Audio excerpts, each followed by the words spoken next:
Bom dia, bem-vindos a mais uma sessão da AMA-EMD-TV Olho Clínico. Hoje vamos ter o privilégio da companhia do professor António Pacheco Palha, médico especialista em psiquiatria e professor jubilado da Universidade do Porto, um médico com uma extensa experiência de formação médica em Portugal e também nos países de expressão portuguesa e que nos vai falar sobre como podemos lidar com uma crise de pânico sem entrar em pânico. Como é que a gente deve entender um ataque de pânico? O pânico não é mais do que uma crise aguda de ansiedade. No fundo, no pânico, que é algo que surge subitamente, que é importante esta ideia do súbito, a pessoa sente-se muito mal, sente que o coração bate, quase que parece que sai do corpo, sente uma tontura, uma perda de equilíbrio e começa a ter cognições, a ideia, se calhar vou morrer. Isto pode ser um infarto. Eu vou perder o controle de mim próprio, se calhar fico louco, como é que vai ser, onde é que eu vou, depressa, preciso. Depois tem a outra dimensão, é a respiração. Não só o coração bate, que a pessoa fica com o ar curto, não é? O ar curto. E depois tenta respirar, e quanto mais respira, mais alcalose provoca e mais tontura fica, e mais tonto fica, não é?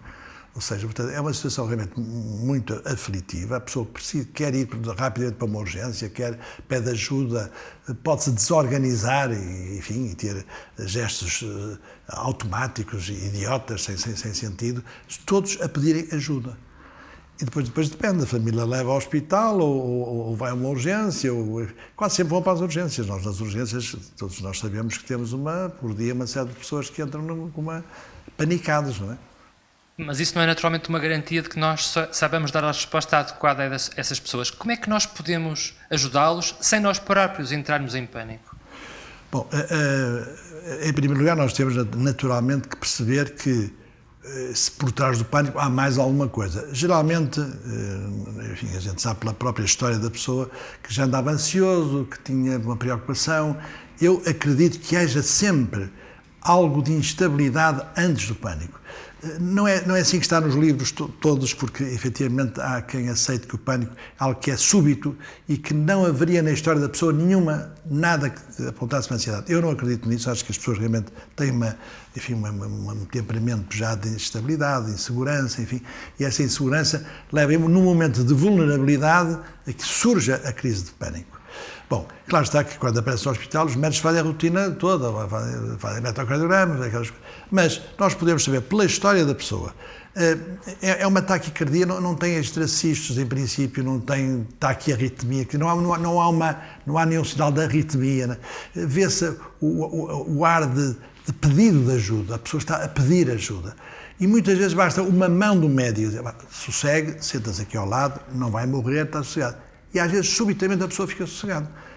É um teste, sossegue, e a pessoa sossega. Às vezes não é preciso fazer nada, é só dizer, não vai suceder. É um teste fácil que se faz, não é? Bom, e depois, naturalmente, que a história da pessoa é importante saber, não é? Se temos meios, podemos fazer mais alguma coisa. O médico ausculta, verifica, vê a tensão arterial como é que está, e geralmente não há grande, a não ser a taquicardia, que muitas vezes é marcada, há sobretudo a aflição respiratória. Também podemos fazer uma habilidade, que é tapar-lhe a boca. Muitas vezes fazemos isso. A pessoa quando está muito ou não respira. E assim, dá aquela respiração profunda. Estou muito melhor, Sr. Doutor. Pois está muito melhor, porque entretanto fez um bocado, eliminou-se a parte da alcalose e a pessoa relaxou. E basta pequenas manobras que dão segurança ao doente, para o médico, mesmo sem dar a clássica injeção de Valium 10, ou meter um lorazepam via oral, qualquer dessas benzodiazepinas de ação rápida, para, naquele momento, sossegar a pessoa. Mas agora preciso ver que não se repita. O problema do pânico é que o pânico é fixado como uma cognição ameaçadora. Então sente, isto eu estou para morrer, eu posso morrer. E aquilo fica, e muitas vezes fica associado ao local. Às vezes é no carro, a pessoa está no carro, vai no carro e tem uma autoestrada. A autoestrada é muito ansiogénica para quem é ansioso, porque não sabe onde vai parar e quem é que o pode ajudar. E temos muitas pessoas, caixeiros viajantes precisam de andar na estrada e que ficam limitados porque realmente tiveram aquela crise e nunca mais podem andar na autoestrada, têm medo. E é fácil tratar quando ficam muitíssimo limitados e há pessoas que afastam até da profissão por causa disso.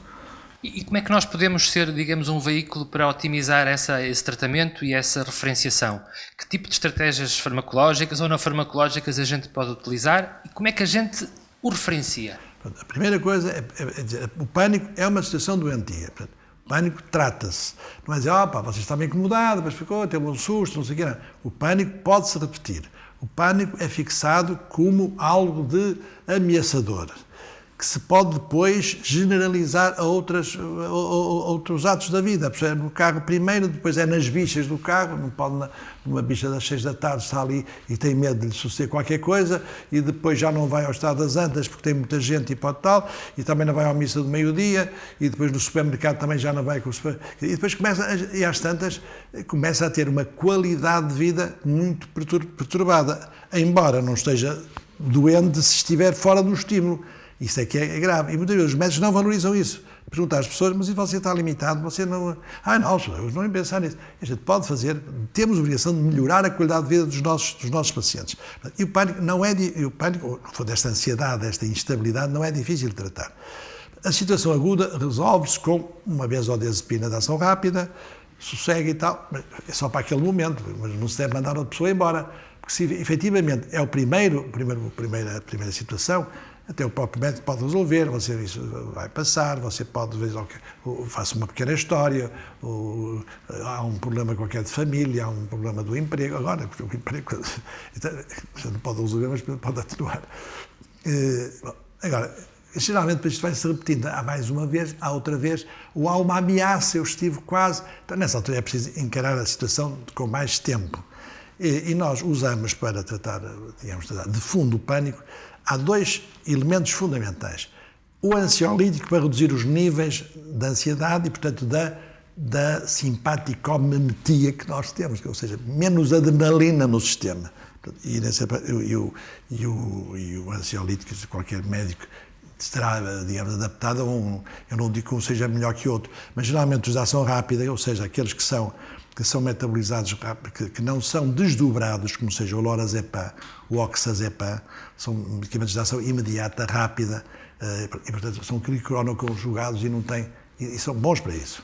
Mas depois, às vezes, para continuar, tem que ser dado, juntamos os dois, um para trazer no bolso, se for preciso, um lorazepam, e depois dar um alprazolam para, enfim, durante o tempo que for a intervenção. E depois dá-se, geralmente, neste momento, damos um inibidor da recaptação da serotonina. Qualquer dos chamados antidepressivos são antipanicosos, no fundo são anti-obsessivos, porque depois o que fica é a ideia que se repete. E no fundo, qualquer destes, não vou dizer qual, a fluoxetina, a paroxetina, abaixo destes dois, um é mais rápido, outro menos rápido, isso não interessa muito, funcionam como estabilizadores de uma ideia que se repete. Porque o médico tem que dizer 2 coisas. Você precisa de 2 coisas. Não ter medo da ansiedade que não o mata, isso é muito importante. Sobre isso, o coração aguenta tudo isto e muito mais, não há problema nenhum. Portanto, a ansiedade não é. Mas você tem que dominar as suas ideias, porque se a ideia que pode estar muito mal lhe aparecer, você vai ativar um sistema que está lá em cima no seu computador, que é um programinha chamado pânico. Porque o pânico é normal e você deve tê-lo se aparecer aqui um tipo com uma metralhadora para assaltar. Você deve meter o pânico e rapidamente tomar as medidas. O pânico existe em qualquer pessoa. Só que você está sossegadinho no carro e de repente diz, vou entrar em pânico. Você manda entrar em pânico e o organismo mete no programa e cumpre completamente o programa que está lá. O que está aqui mal não é a reação de pânico, que é normal, é você utilizá-la fora de um tempo que a natureza fez para você usar o pânico. Isto é muito importante mostrar-lhe isso, ou seja, que o pânico pode qualquer pessoa ter, e deve ter em circunstâncias excepcionais, mas que ali é uma coisa idiota, está sentado, agora, porque é que vou entrar em pânico agora? Estou-me a defender de quê?